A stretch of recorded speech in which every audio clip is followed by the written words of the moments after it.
2014 Candidates Forum. I'm Jean McFarland, the program moderator. This segment features the candidate running unopposed for state representative in the 86th Assembly District. During this segment, the format will permit the candidate to offer a statement. Now, I'd like to introduce the candidate.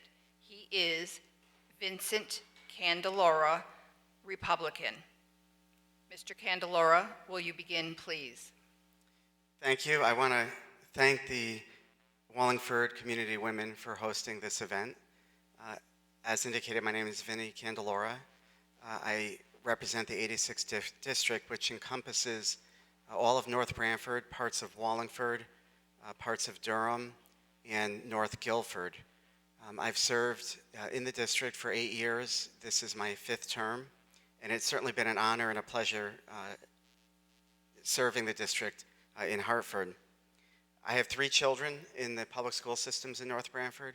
I live with my wife, Carolyn. I have a family manufacturing business and a recreational facility, a Connecticut Sportsplex located in North Branford. And so working in Hartford, I've continue to get a perspective of what it's like to be a small business and struggling in the economy that we've faced, a very difficult one over the last 6 years. And going to Hartford, we've certainly faced many budget deficits over the last couple of sessions, and we continue to be on that wrong track, and we're yet again facing another deficit in this next budget cycle of about $2.5 billion. 4 years ago, and then 2 years later, I voted against both budgets that were proposed, in part because it hoisted one of the largest tax increases on our families and on businesses in Connecticut. And unfortunately, I think our concerns came to fruition, and that being those tax increases really has stagnated the economy and have slowed job growth in Connecticut. We are one of the last in economic growth in the country. And I think that this next session brings us an opportunity to turn things around and make a difference. We need to change the policies of the taxing and the spending in Hartford and help to stimulate jobs in Connecticut. A lot of times I hear that the Republican Party sort of advocates for doom and gloom, and we invite the negativity. But frankly, raising 3 children in this state, it's disconcerting to me that my children may not grow up finding jobs and homes here, that I may have to visit them across the country because those jobs just aren't being grown in this state. And so it gives me a lot of concern, a lot of pause. I hear that from grandparents and parents, and it's something that we need to begin to look at and make a difference in Connecticut.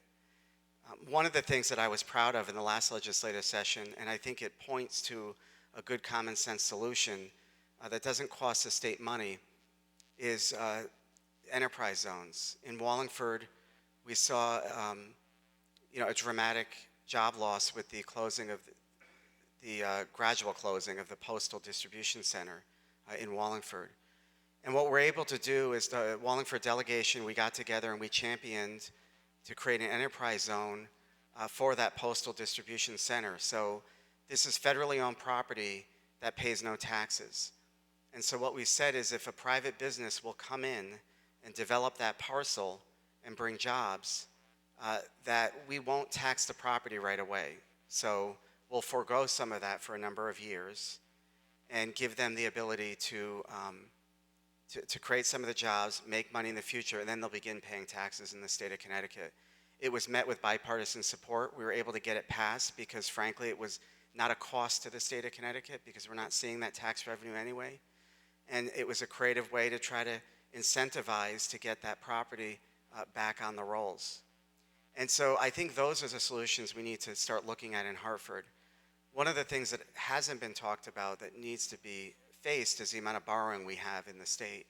We've increased borrowing by over $1 billion per year. And while we're not feeling the effects of that because we don't pay the bill yet, if we continue to borrow an additional $1 billion every year, 10 years from now, It's a $10 billion bill, and the debt service payments on that is an additional $1 billion a year.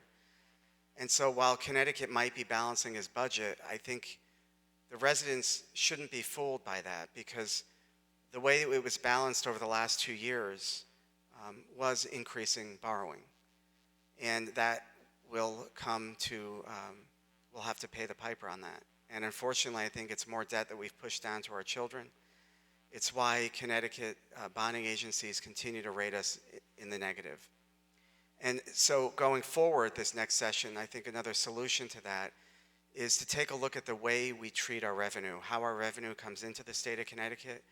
We rely on a lot of money from the stock market, so when the stock market does well, we see large growth in government. We could see a 20% increase in income tax in 1 year just from the stock market alone, which drives an increase in spending. But a following year, we could see a 20% decrease in the stock market, which is what we saw in 2009. And when that happens, Connecticut cannot recover. And so this past year, we did pass legislation, again bipartisan, to study our tax code, and not just pick winners and losers, I think that we've done in the past, but to really look at it comprehensively, to look at our volatility of our income.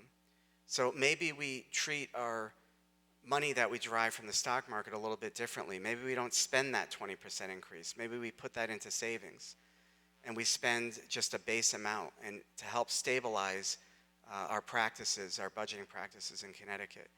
So there is a panel up in Hartford that will be addressing that issue, and I do look forward to continuing working with them, because we really have to start stabilizing Connecticut's budget practices to make sure that we have good jobs, not just for the people that are here now, but for the people that are growing up here.